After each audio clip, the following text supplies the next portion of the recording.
Still, on the edge of the desert, when the drugs begin to take hold. You're either in or you're out. Right now. I want to gamble.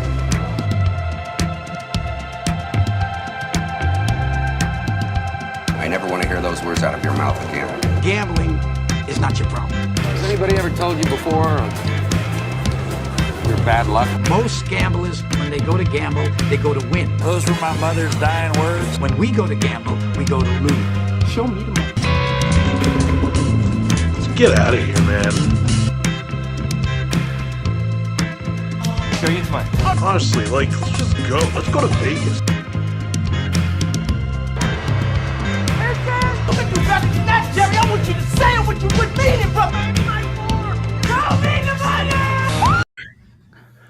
Hello. Sunday it is. Football is upon us here soon. Marcus is in LA, and we're at week 11, what I'm deeming road dog week, because I like a lot of road dogs. But we got to bring up something, guys. We got to bring it up. If last week it was the elephant in the room, this week it's the whale in the room. It's the dinosaur in the room. I'm on a slide of epic proportions. That shows 0-5. I'm actually 0-10. I went from first to worst, and we got to talk about it. I mean, if you followed me, you lost a lot of money. If you faded me, you won a lot of money. But here's the good thing about gambling. You can always win it right back. And that is what we're going to do here today. Marcus, you're in LA. Derek, here down in Florida. How are you guys doing? Fantastic. As you guys just well know, that we just got to listen to my brother puke his guts out for about 10 minutes. That's usually a sign of really good things to come, man. It's going to be an exciting day. Breathing in this beautiful smog out here in Los Angeles. Getting ready for a fun Steelers game tonight. I mean, much like your brother and much like my gambling, sometimes you just need a reset, right? You absolutely need a good reset, and now you're good to go. And that's what we got today. Speaking of road dogs I like and we all like, let's get into it. Indianapolis at Buffalo. Buffalo had a huge bounce back week, just dominated last week. But we're all picking Indianapolis with the points. And guys, I kind of like Indy to win outright. Marcus, what about you? Kind of in the same boat. There's a few weird things that need to happen. You can't turn the ball over. The Bills are number one in fantasy as far as points per game. But the biggest impact on this game, and I hate to bring up previous games for stats and and analytics, but January 9th, the Colts remember this day. Specifically, it was this year, man. Just this year, the Colts got to play the Bills in Buffalo. They lost. They lost in heartbreaking fashion, eliminated from the playoffs. 10 months ago? So Rodrigo Blankenship goes 1 for 3 kicking. If he makes those 2 field goals, I mean, it could have got crazy. Yeah, this is something that's kind of fresh in the Colts' minds. It should be. So they're going to come out a little more passion, if you will. And as much as I quit on the Colts during the season because of Rodrigo, they're storming back and finding a way. Love the Colts to cover here. We love Rodrigo, but ever since he's went out, they went on a little bit of a streak here. Well, now they have a kicker making kicks. Exactly. That does have an impact. Derek, who else do you like? And do you like any players' performance in this game? Yeah, I think this is a good Cole Beasley day. Working in the middle of the field, but I'm all in on Jonathan Taylor today. I think Jonathan Taylor, this is going to be one of those early – you start getting to the end of November, early December, you start getting that playoff-style football. It's going to be 47 degrees in Buffalo today. That's why I like Indy to cover the points at least. And I could see them as a kind of a money line favorite with some really good odds. It's going to be a playoff-style football game, and I think the Colts are going to bring it. So Jonathan Taylor all the way. If you have shares, maybe Mo Alley Cox sneaks in the end zone once or twice. But Jonathan Taylor day all the way for me. Yeah, Jonathan Taylor is the best back in football right now. I mean, maybe not the most talented, but production-wise, I mean, right now he is the best back in football, which got me thinking of instead of giving up props this week, I went with a little bit of a different strategy. I have props, and I want to know if you guys love it or shove it here. So, first one I got for this game is, do you like Stephon Diggs and Jonathan Taylor to have over 174.5 yards? Absolutely. Just like you said, all for sure. Yeah, all purpose. I mean, you guys are hitting it. Jonathan Taylor is the best back in football right now, and Stephon Diggs has been nothing short of a target monster all year. Actually, I like him to have a pretty blow-up day today as well. He scored three touchdowns in the last 4 games. I'm expecting that to continue. I'm pretty sure I could go line up at corner still and play for the Colts. Their corners are bad. Yeah, I like Diggs and Taylor to both have a great game. And you can get this at plus money. I think this is automatic. For sure. But not automatic is the next game we're going to cover here because questions aplenty, and especially at the quarterback position. Arizona at Seattle. Is Kyler healthy? Is Russ healthy? Over under at 49.5. I like the under of anything in this game, but this is the game I'm staying away from. But because we got to do it for the show, we're all on Arizona. Marcus, how does Arizona win this game today? James Conner, just plain and simple. So DeAndre Hopkins he's out this week, which is at this point good to hear as a fantasy owner of him. Game time decisions suck. They really make it tough to make late adjustments. And actually, with Kyler being out, Colt McCoy could be out. They could be starting God knows who at quarterback. Probably something we can't pronounce or say properly. But yeah, play good defense. It's they will be missing JJ, but Seattle's still not a good team. So give me the Cardinals all day. So with D-Hop out, Derek, is this something that you could maybe stream Rondale Moore, AJ Green, or you just staying away from wide receiver talent in Arizona? If I can stay away, I am, especially because we don't know if Kyler's going to play. If Kyler does play, we don't know if he's going to be 100%. That scares me off any of the wide receivers there. An ankle for a running quarterback is scary. You tough. take away a huge dynamic. And he needs to break the pocket to be successful. He doesn't. He's not big enough to throw in the pocket consistently. He can't throw all the routes from inside the pocket. That's why he really moves. They do a really good job moving the pocket around, but on a bad ankle. I think Connor is probably the only pick as far as places I'd be interested. Russell Wilson, if you have him, obviously you're going to start him. But I would definitely be watching to see that game time decision as it impacts the rest of the Chris Carson out for the year officially. Alex Collins dinged up. Guys, the under is one of the plays I like. And here's another question I got for you, because I think this is one of the better plays I like all day on my card.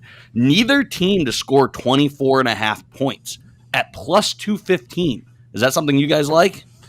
Because I think points are going to be hard here. Derek hit that so perfectly. For that prop, it's specifically if Kyler plays or not. If he's not, or if we're comfortable with Kyler Murray not being himself, that it's such a great value too. Plus 215. Because it will be an under game and probably not sniff it. Yeah, but if like you said, Colt McCoy might be out if they start. So the third on the depth chart is Chris Streveler, who just sounds like told you we'd pronounce it wrong. just sounds like a Madden creative player. Yeah, so, yeah. I'm if Kyler can't go, I'm all about neither team hitting 25. Yep. So let's jump to the next game here, and I don't think 25 is going to be tough for either team, in my opinion. Here we got Dallas at Kansas City. It's going to be a raucous Arrowhead Stadium. Over under 56.5. That's a ton of points. I'm not touching the over under, but here's another road dog that I like, Marcus. I like Dallas. All of us are on Dallas except JC. So does Kansas City stand a chance here, or I think Dallas wins comfortably because they're the better team? So I was actually joking with JC about this yesterday. Last week, we all took the Raiders and he took the Chiefs, and he said it right to us. That was the easiest win he could have asked for. This game's no different. We all love the Cowboys. He loves the Chiefs, and he said we'll learn once again that this is going to be the easiest win that he could have asked for. Obviously, he's going opposite me, which is always a good strategy. It's usually a good strategy, but as you see here, CeeDee Lamb, he's one of my go-to guys for first touchdowns. Him and Jordan Jefferson have paid such solid dividends. CD last week was a nice pay. I'm going to ride him again. Dak loves him. Yeah, I'm going to ride that Cowboy, Derek. But Dak loves him. No Amari Cooper. Huge value for first touchdown, man. In a shootout, obviously it's going to be a random pick on who it's going to be. I like CD. I like the Cowboys to roll, and I like them to win by 2 or 3 scores. Same. Yeah, I'm definitely taking them money line. Here was an interesting prop, and this is a ton of yards. But if it's the shootout that I think it's going to be, Dak and Mahomes over 625 yards. Derek, does that have a chance of hitting? Because that's a ginormous number. So I view this the same way I view that over under. Is that number so high that you need contribution from both guys. You need contribution from both teams. If it gets a little lopsided at a point and the defensive line's able to pin their ears back and really get after the quarterback, if one team doesn't carry their weight, that's a hard fucking number to hit. That would scare me. Yeah. Yep, Marcus, what about you? You taking that big number, or are you staying away from that plus money bet? I'm going to stay away from it. On paper, you're expecting them to shatter it. I just think the Cowboys defense is going to come be working. I'm expecting big things out of Micah Parsons today. Not necessarily Trevon Diggs, but Micah Parsons is going to be a game changer, kind of show why he was a top pick. And for me, this is a big Gallup day. I think Gallup's a good pick here. You can get really good value on him, obviously coming off of injured reserve, especially DFS. If you have him in annual fantasy, you got to play him. No Amari Cooper. Dak Prescott loves Gallup. I definitely think he's a good play today. Yeah, I like Gallup as well to come back. I mean, look what Cedric Wilson was doing. And no offense to Cedric Wilson, but Gallup is a better wide receiver. Question I got for you, Derek, here on the player side of things. CEH is going to play today. If you have him on your fantasy bench, are you putting him back in, or are you keeping CEH off your starting roster? I don't particularly love Kansas City backfield in general. I don't like what they do from a running back standpoint. I think it's inconsistent touches. Do they call your guy for that long screen play or not? And especially with the performance he's had, I am going nowhere near him. Yep. I'm off the CEH train. And then last question for you, Derek, on this game, mostly because I'm playing you in fantasy. Does Diggs cover Hill in this game? And could Hill have a breakout game, or does Diggs lock him down? I hope that they bracket him all day. Yeah. Yeah, JC's actually on JC's on a big Tyreek Hill day today for you. Keep your hopes alive there, Brandon. There we go. Brandon. I think Derek and I are gonna have a fantastic fantasy matchup today. I think we both. He has great matchups. I like my matchups, but that's not what you guys are here to talk about. Let's move to the Sunday night game, which Big Ben is playing. Pittsburgh going East Coast to West Coast. Marcus is there in fashion, ready to represent Steeler Nation in one of the most beautiful stadiums around. Chargers. What's the line at now? I see 5.5 in the notes, but I haven't seen if that's updated. I think it's closer to 5, 4.5, 5, right in that window. I'm the only lunatic that thinks Pittsburgh has a chance to cover this. I do think LA wins. Just kidding. No, I don't. This is a Ben game. We talked last week about Tomlin specials, right? Tomlin loses against teams he should beat, and then Tomlin wins games he should lose. This has got Steelers upset on primetime, and Marcus, we'll be listening about how Tomlin is the greatest coach ever after they pull off this win, right? I sure as hell hope so, man. They have found ways to pull out those unsuspecting wins, but truthfully, most of those came in 2019, and I regretfully was on the Tomlin for head coach of the year bandwagon. I will never be fooled again. Fool me once, shame on you, right? But all the makings are in line for a Chargers blowout. I sure do hope that we'll be wrong. Steelers are 24th against the run. When they're at full strength, half their team's gone on defense. Could be making for an ugly game, but you better believe these towels will be swinging. Steelers fans all throughout LA right now. I believe it. I certainly believe it. Derek, a player that I'm circling here is the Chargers are a bottom 3 team in the league in rushing. Is Najee going to feast today?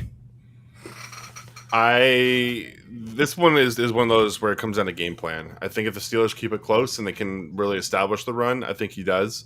If they go down early, and still contributions in the passing game if you're playing PPR. But if you're playing non-PPR, I would maybe look elsewhere. Yeah. Speaking of PPR, Joe Hayden is out. Minka Fitzpatrick is out. Steelers don't have a great secondary to begin with. What are your thoughts on Keenan Allen and Mike Williams today? I always want to be like, I'm just waiting for this Keenan Allen resurgence. I'm waiting for him to be, the Keenan Allen we know. But then I've been very vocal talking about guys who are possession type receivers. Once they lose that step and can't get separation, I'm kind of worried Keenan Allen's fallen into that group. I still think he scores. He's still a red zone monster. But again, I think there's better places to find better value. Yep. I'm not going to bring up the Charger tight end just because I know your feelings, so I'm not even going to mention his name. But Marcus, a prop that I thought was fun, and this is a new prop for me. I haven't seen this one before, but I do think this is a little bit of a grinded out slugfest. I think this is kind of a classic ugly Steeler game. So the prop that I found that I wanted to ask you guys is, does a team score before or after the 9-minute mark in the first? And that's, in my mind, I think this is a slow starting game. I think it's, we're maybe looking at a 7-3, 3-0 first quarter score. So I'm jumping all over no team to score in the first 6 minutes.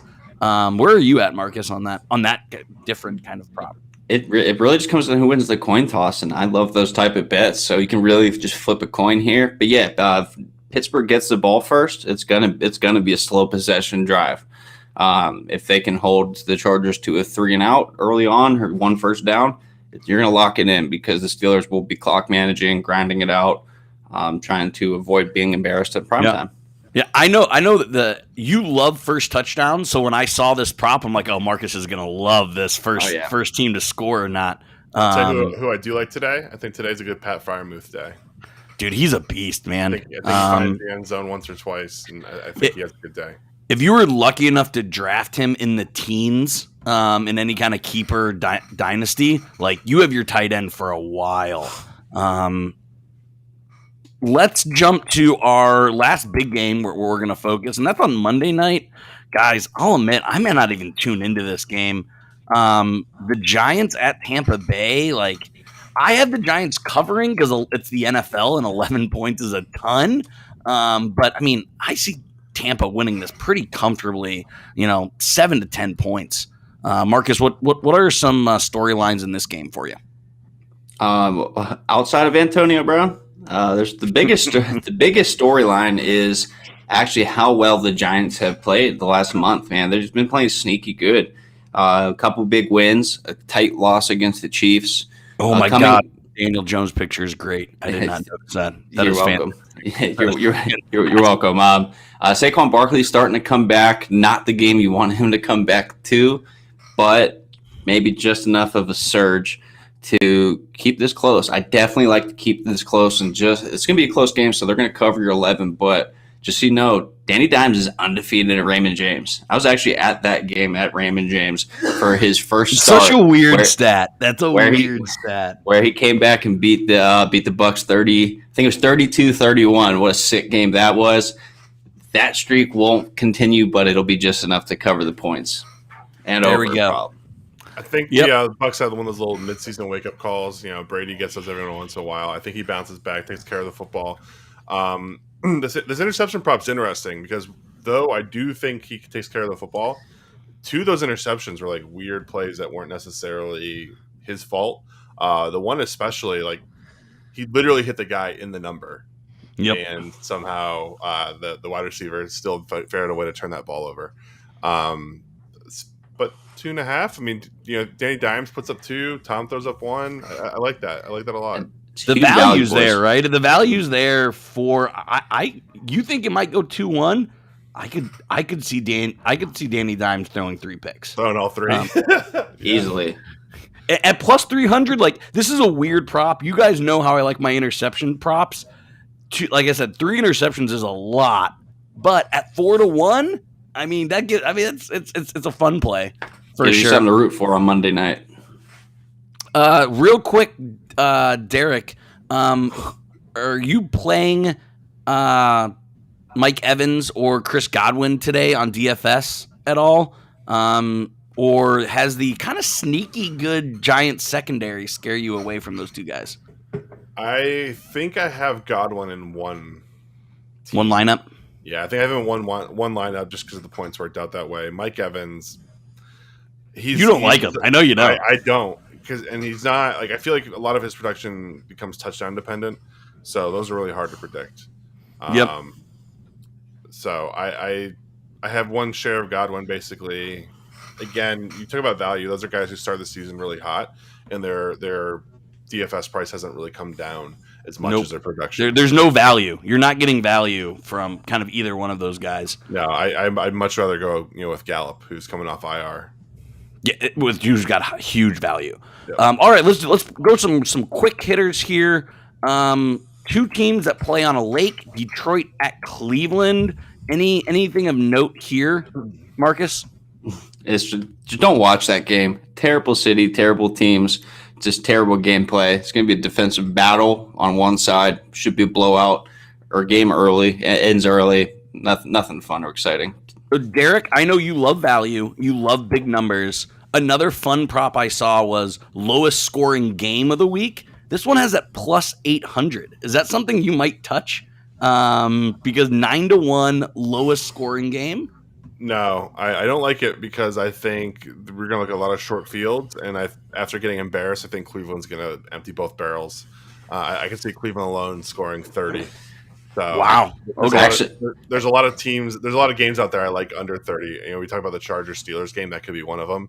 I think the Cleveland alone outscores some games. Wow. Okay. I like that term. Unload both barrels. That's a good one, man. Thanks, man. And actually, you talk about DFS.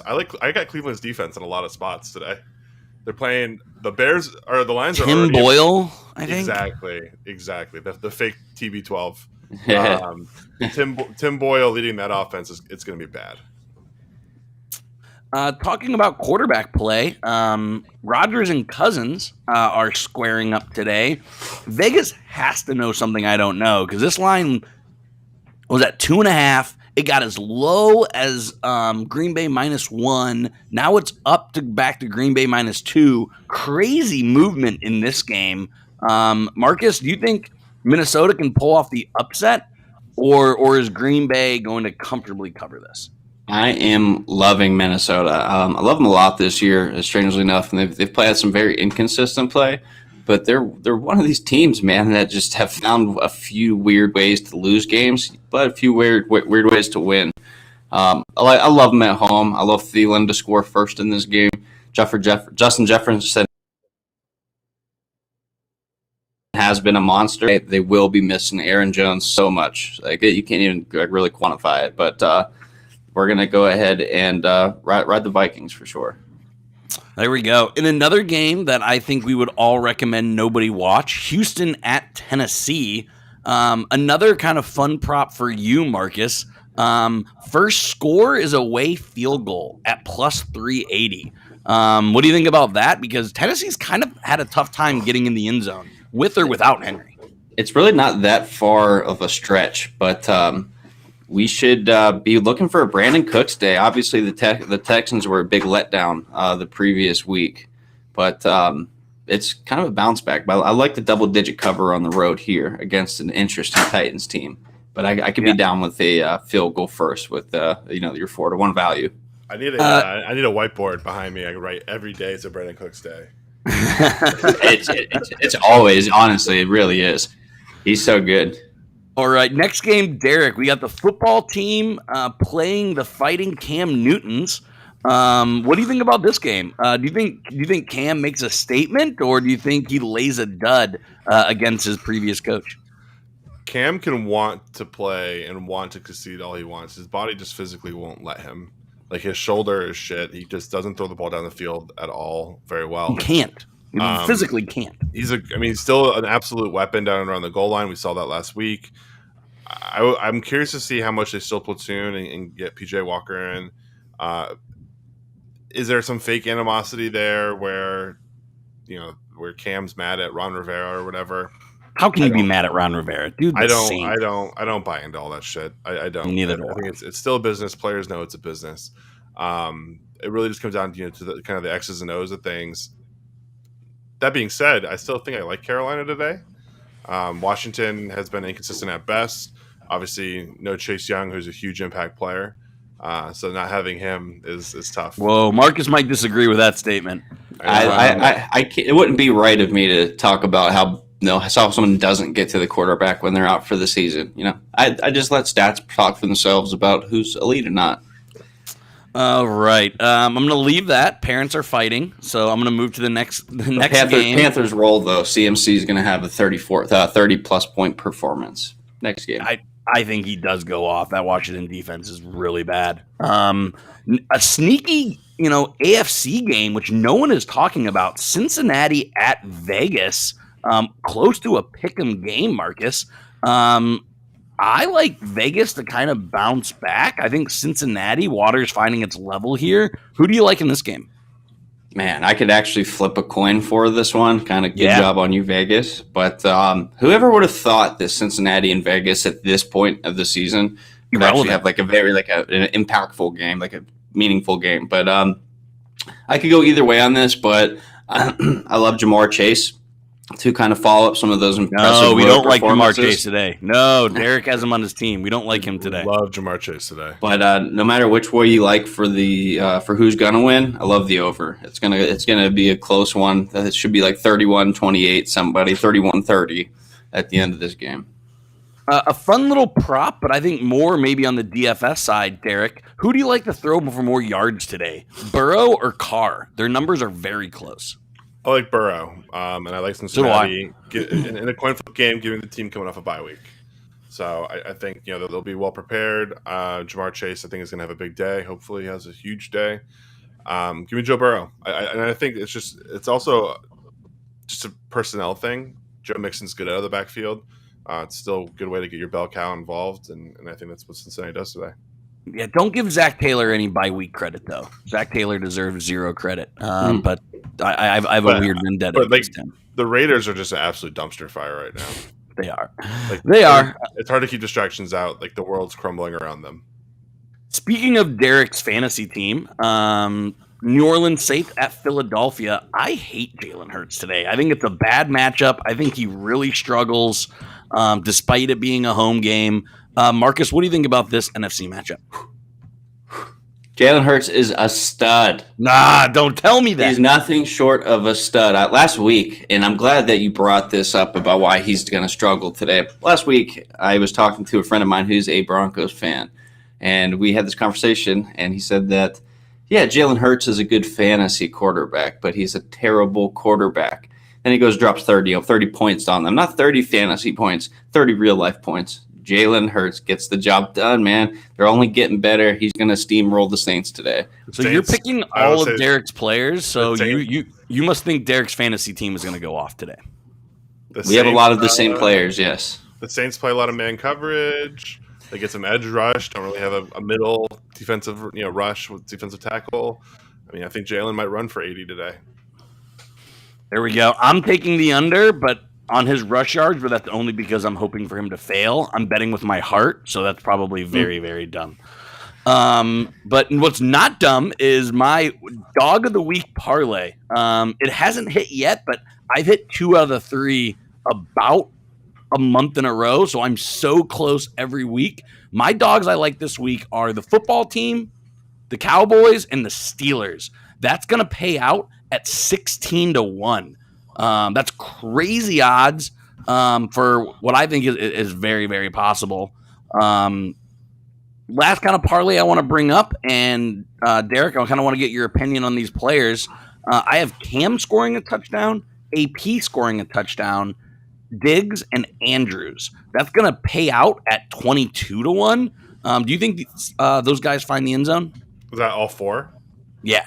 I hate AP in there. I really do. I think he that had offense 3 goal line touches. He had 3 touches inside the 5 last week and didn't find the end zone. So how does Tim Boyle get the Lions offense to the goal line? Well, he's in Tennessee, so.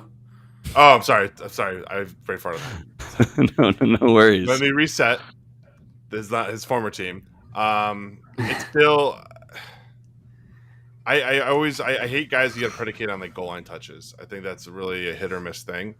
But honestly, the one that worries me the most is probably Diggs in Buffalo. I don't know what they do down on the goal line. I don't know if Josh runs it in himself. Yep. I don't know. It's the one that scares me. Yeah, you get down on the goal line, and obviously you got a big old, you got a 6'5" quarterback. He might just take it himself. So, yeah, I think Pat Peterson is. Marcus, are you putting in Lamb instead of Diggs for a wide receiver touchdown then? No, well, Lamb's I already have him in there as my first touchdown. A couple other receivers I'd like her Keenan Allen, but I do like Diggs today. It's a big coin flip, but Adam Thielen today should score against Green Bay. He's been very successful against the Packers, so I think that'd be a good slide in there. But I do like Adrian Peterson as that sneaky play because, just like you said, they want to get him the ball around the goal line. I think Mike Vrabel kind of has a soft spot for AP and likes to watch him score, man. Yep. Give me Cam, Joe Mixon, Pat Freiermuth, Mike Gallup. What does that pay? You are. I'll have to, if I figure that out. I don't have that right here. That's a good one. Go for that one. I'll look that up real quick. Lamar Jackson is out. Everyone officially just announced Lamar Jackson is out. Bears. What are you doing with Mark now? Do we like Mark Andrews? Do we like anyone on the Ravens now? And what does that mean for that game? Just real quick while I look up that bet for Derek. It means that's the lowest scoring game of the week. Yeah, you now found your lowest scoring game of the week. So Derek, who are those players again, real quick? Yeah. Gallup. Gallup, Freiermuth, Mixon, Cam. Okay. And I think that really disqualifies that Browns game from low scoring. I think the Browns outscore both teams in this game. It's going to be like, you want to talk about games. Hopefully, for whatever reason in your region, you don't have to watch that game because it's going to be bad. Yep. All right, guys. Marcus, anything else from you while you're in LA? I've got nothing else. Let's swing these towels. Go Steelers. There we go. Everyone, get your bets in. Get your butts in the seats because I think we have a scary good slate of football. We'll be here next week when I go 5-0 instead of 0-5 because I believe in miracles. That's all you can do. Believe. See everybody.